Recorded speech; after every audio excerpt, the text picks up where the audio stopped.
Hear a woman phoning the local council about an abandoned vehicle. First, you have some time to look at questions 1 to 6.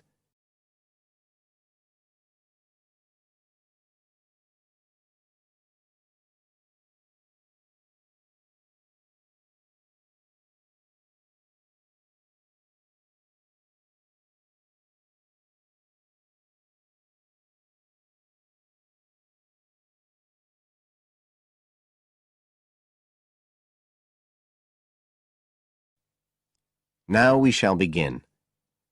You should answer the questions as you listen, because you will not hear the recording a second time. Listen carefully and answer questions 1 to 6.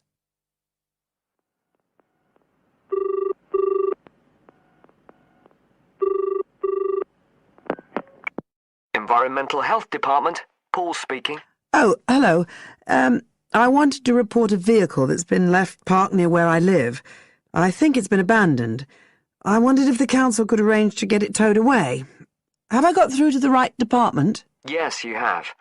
If I could just take a few details. Your name, please? Mrs. Shepherd. Thank you. It's not my vehicle, though. I just thought someone ought to report it. No, that's fine. What I need to do is take some details first, then we can decide what to do about the problem. Oh, I see. So the next thing I need to know is your address. Right, it's 41 Lower Green Street. Yes? Barrowdale. And the postcode's WH4 5JP. Fine. And if I could just ask for a telephone number? It's 01778 552387. I'm out quite a lot, but you can just leave a message on the answer phone if you need to. Or I could give you my mobile number. That's all right, don't worry. Now, could you tell me a little more about this vehicle? You say it's been abandoned. Well, it certainly looks like it. Can you give me an idea of where it is? Yes, it's near the main road that goes through Barrowdale. Is that the A69? Yes, that's right. Now, there's the primary school just towards the end of the village, and then next to that, next to the children's playground, there's a field, and it's in there. Oh. I wonder how it got in there. Well, there's a gate to allow farm machinery in and out. I thought something ought to be done about it. The children from the school might start playing in the vehicle and lock themselves in or something. Yes, you are quite right to report it. And what type of vehicle are we talking about here? It's a van, actually. You know, the sort with just a couple of little windows at the back. Right. You don't happen to know the make and model, do you? Oh, yes. I went and had a look and got all the details. I thought you might need them. I'm surprised the school hasn't contacted you about it. Anyway, I wrote the details down. Right. It's a Catala, and the model's a Flyer 2000. Is that Flyer? That's right. Very good. And the colour? Well, it's not all that easy to see because it's absolutely filthy. And actually, it looks as if it's had a paint job at some stage. It's blue, but you can just see white underneath where it's been scratched. Right.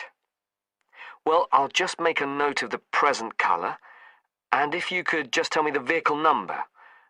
Did you make a note of that? Oh, yes. It's S322GEC. Okay. Before you hear the rest of the conversation, you have some time to look at questions 7 to 10.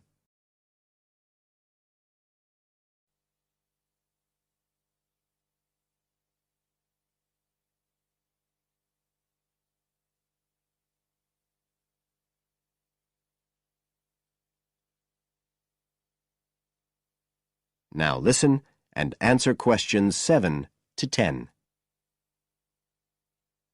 And it sounds as if the general condition of the vehicle isn't too good, from what you say. No, it's pretty poor. It wouldn't be drivable. It's got a flat tire and there's a crack in the windscreen. I reckon someone just wanted to get rid of it. That's usually the way. It's been there for nearly a week.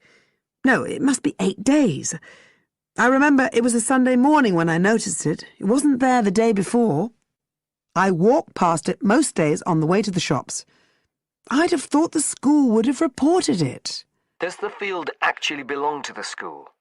No, it's part of Hill Farm Estate. Right. I'll just make a note of that. And I don't suppose you have any information about who might own the vehicle? No, I've no idea. So what will you do now? Well, we'll come and have a look and see if we can trace the owner. And if we can't, the vehicle will be removed as rapidly as the law permits. It could be anything up to 20 days. One thing I should say, I'm quite sure this doesn't belong to anyone round here. I'd definitely recognise it if it was from someone who lived here.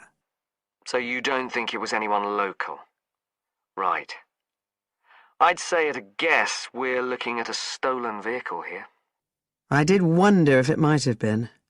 You hear such a lot about car thieves nowadays. Well, we certainly will be looking into that possibility. Anyway, thank you for contacting us, Mrs. Shefford, and we'll keep you informed of what happens. Right. Thank you very much. Goodbye. Goodbye.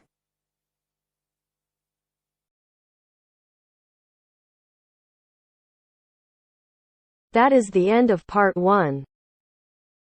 You now have half a minute to check your answers.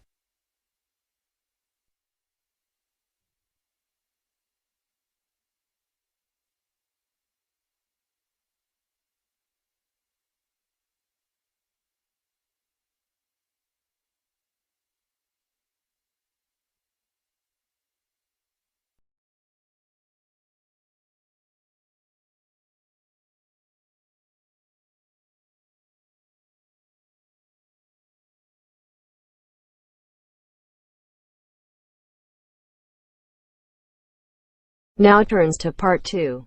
Part 2. You will hear a tour guide giving a talk about a relaxation centre. First, you'll have some time to look at questions 11 to 14.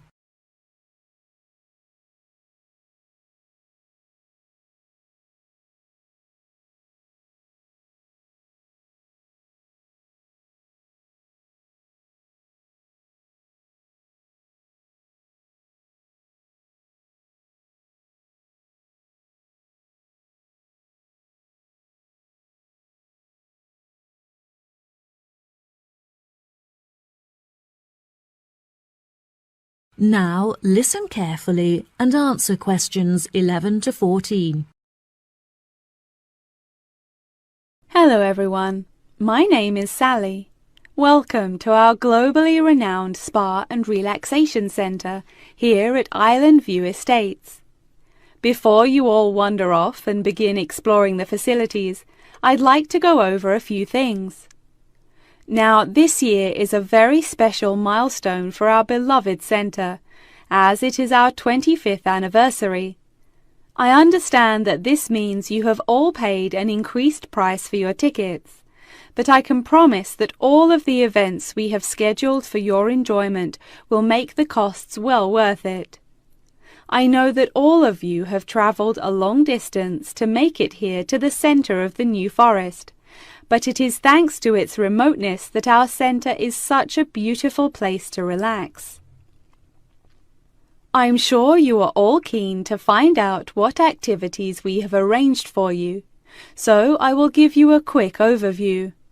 Tomorrow we have arranged for you all to participate in a yoga session for the duration of the morning, followed by a day of relaxation at the pool, where we have ample sun umbrellas to protect you from the sun.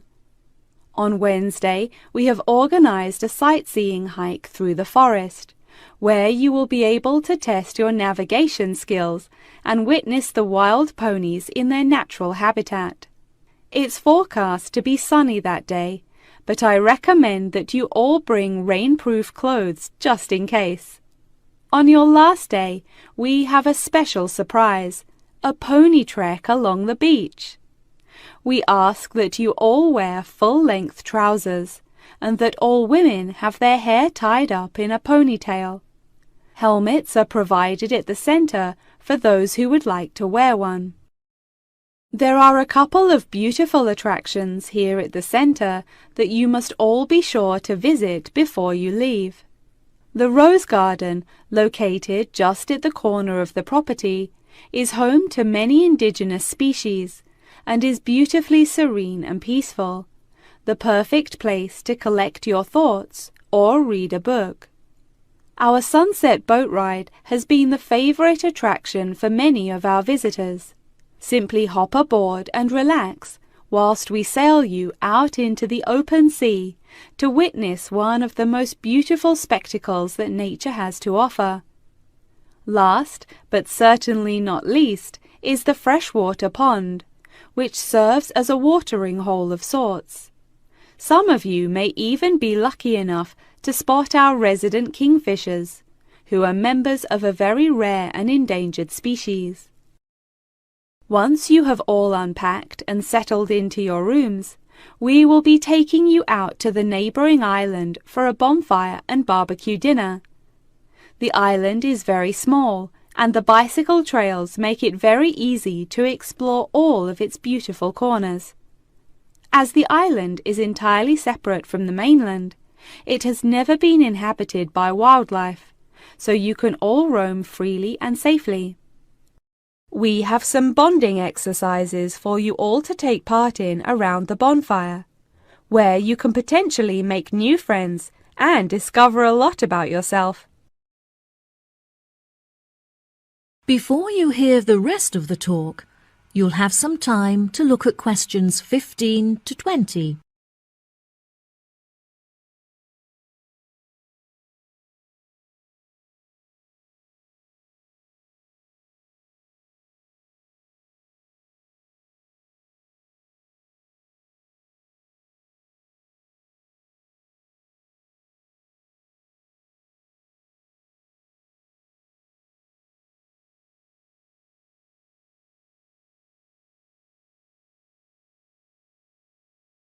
Now listen and answer questions 15 to 20. Now, let me tell you a little bit about the facilities that the resort has to offer. For those of you keen on indulging in a little bit of retail therapy, just wander along to our tourist centre, where we have a wide selection of presents on sale at reasonable prices. If you are feeling more drawn to the natural surroundings and scenery, I recommend that you take a trek up the mountain, where you can enjoy the panoramic outlook from the peak. For a bit of cultural indulgence, why not pay a visit to our small on-site theatre, where you can enjoy watching a range of movies and check out some works by our resident street artists. Just a 10-minute walk down the road is the local art museum, where you can roam around the sculpture courtyard or admire the many artworks on display. Here at the resort, we are incredibly lucky to be located right next to a nature reserve, where many species of endangered wildlife live in the pond. Just on the bank is a small hut where visitors can observe the fish and birds in their natural habitat. Now, if any of you are interested in history, you have the very interesting opportunity to visit the ancient building at the south side of the grounds. The building is now a museum. However, it originally served as a jail for those charged with crimes of treason against the royal family. Well, that just about rounds it up. Now, if anyone has any questions? The end of part 2. You now have half a minute to check your answers.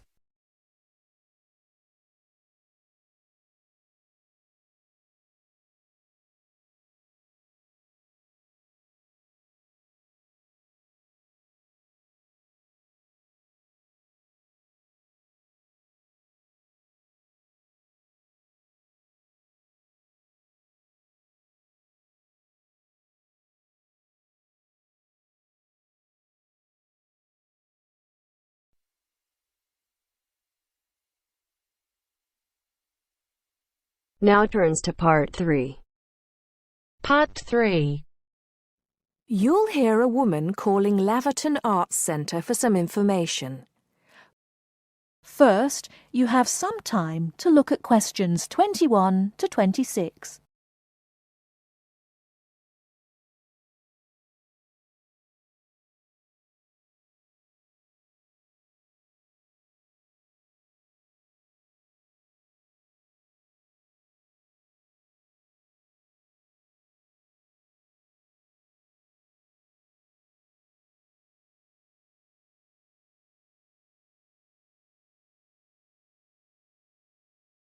Now listen carefully and answer questions 21 to 26. Laverton Arts Centre. How can I help you? Hello. I've been to the Arts Centre a few times recently, and I understand you have this scheme for regular visitors. The Friends of Laverton Arts Centre. Yes, that's right. I wonder if you could tell me a little about it. I mean, how much it costs and what benefits it offers, things like that. Certainly. Well, first of all, the good news is that we've recently changed the scheme. It used to cost £15 a year, but now it's free. All you have to do is fill in an application form. You can either come to the Arts Centre and do that here, or you can go to our website and apply online. And so what are the benefits of joining? There are actually quite a few. As a friend of Laverton Arts Centre, you'll receive a newsletter every 3 months with information on all the forthcoming events. That sounds useful. You also get priority booking for shows and concerts in the main theatre.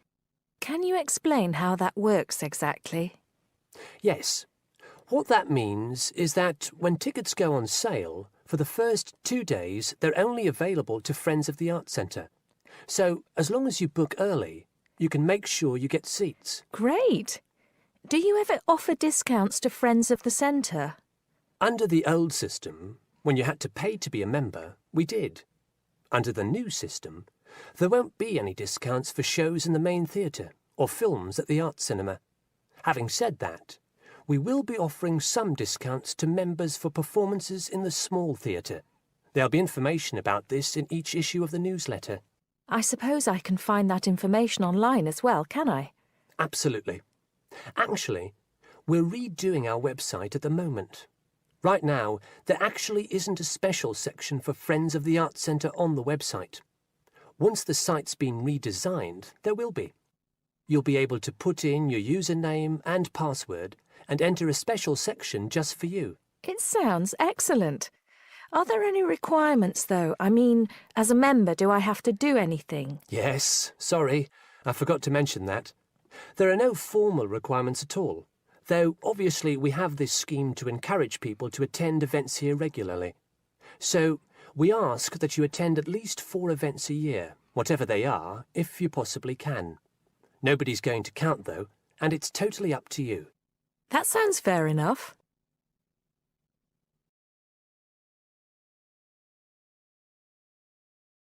Before you hear the rest of the talk, you have some time to look at questions 27 to 30.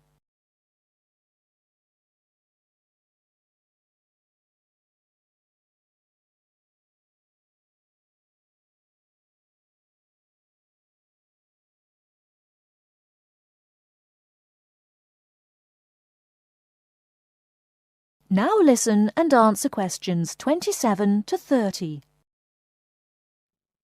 While you're here, we're actually conducting a short survey of people who phone up the Arts Centre. Would you mind if I asked you a few questions? It'll only take a couple of minutes. Sure, no problem. Thanks a lot.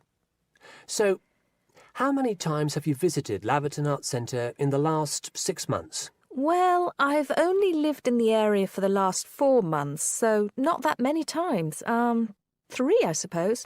Yes, that's right. Fine. And how did you first find out about the Arts Centre? Let me think. Oh, yes, a friend invited me to a concert, and I came with her. Have you ever seen a film at the Arts Cinema here? No, I haven't, to be honest. In fact, until you mentioned it earlier, I didn't realise you even had a cinema. One more question. If we offered a free tour of the Arts Centre, including things such as going backstage to look at the dressing rooms, Would you be interested in going on it? Oh, yes, definitely. I think a tour like that would be very interesting. I'd even pay for it. That's great. Thank you very much for your time. Thank you.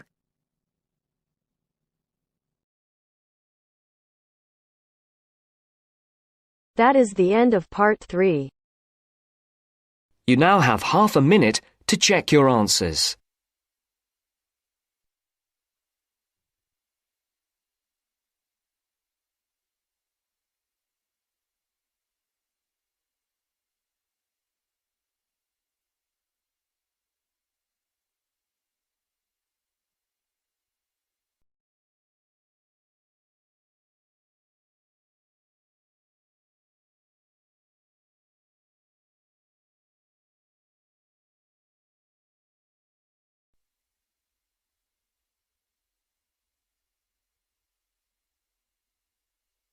Now turns to part 4. Part 4.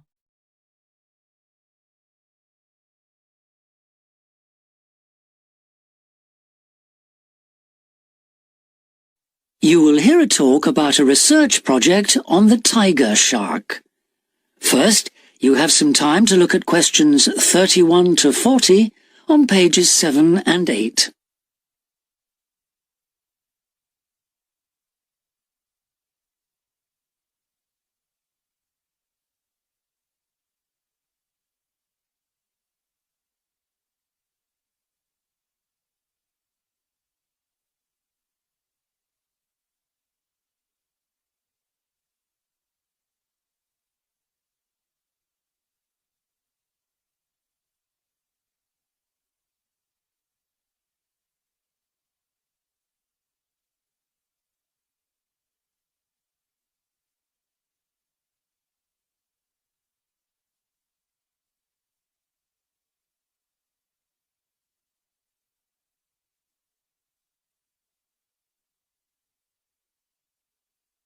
Now listen carefully and answer questions 31 to 40.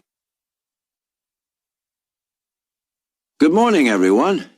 Today I'm going to talk about the research project I've been involved in on the tiger shark. First of all, some background information.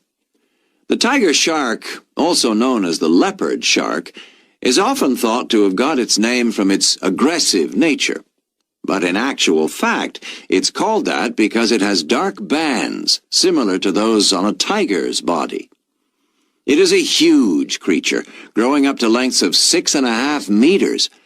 It can be found just about everywhere throughout the world's temperate and tropical seas, but it is most often found along the coast rather than the open sea.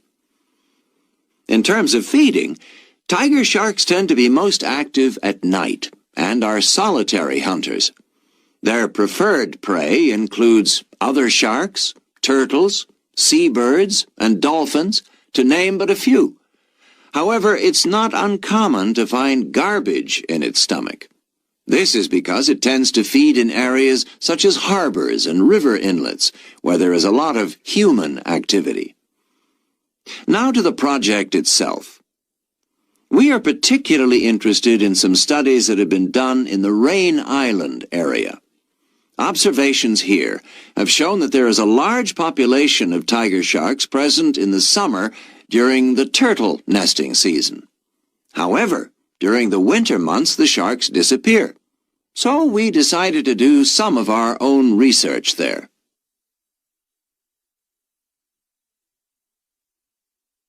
The first step was to tag a number of sharks so that we could follow their movements.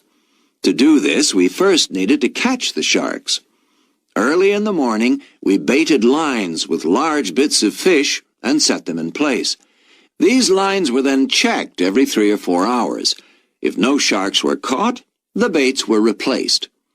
Once a shark had been caught on one of the baited hooks, it was pulled in close to the boat and secured so that we could carry out a number of brief activities to aid our research. This usually took no more than about 10 minutes and was carried out as carefully as possible to minimize any stress to the shark. Each of the tiger sharks that we caught was measured and fitted with an identification tag, and also a small amount of tissue was taken for genetic studies. For some larger sharks over 3 meters long, we also inserted into the belly a special acoustic tag capable of sending satellite signals, while on other large sharks we attached a camera to the dorsal fin to enable us to study the behavior and habitat use of the sharks. After this, the shark was released, and we were able to follow its movements. So what was the purpose of all this tagging? Well, while we were already familiar with some aspects of the tiger shark's behavior and food sources, what we hoped to do in this project was to see exactly what factors affected the migration patterns of tiger sharks and whether it was, in fact, food, weather, and reproductive needs. These are some of our findings. On February 21st, a large female shark, whom we named Natalie, was attracted to our research boat at the northern tip of Rain Island and fitted with one of the satellite tags I've just mentioned. No transmissions were received from Natalie between April 2nd and April 29th, indicating that she didn't surface to feed during this period. The area in which she was last reported is very shallow, suggesting that she may have changed her feeding preferences during this period to focus on prey found on the sea floor. We also made a number of other discoveries, thanks to the various transmitters we used. It seems that tiger sharks move back and forth between the ocean floor and the surface quite often. This may help the sharks conserve energy while they swim, but it probably also helps them hunt, since this movement back and forth maximizes its chances of not being detected by its prey until the last minute. So far, our findings have not been conclusive. However, we have gained some very interesting insights into the behavior of tiger sharks and are now hoping to develop our research further. That is the end of part 4. You now have half a minute to check your answers.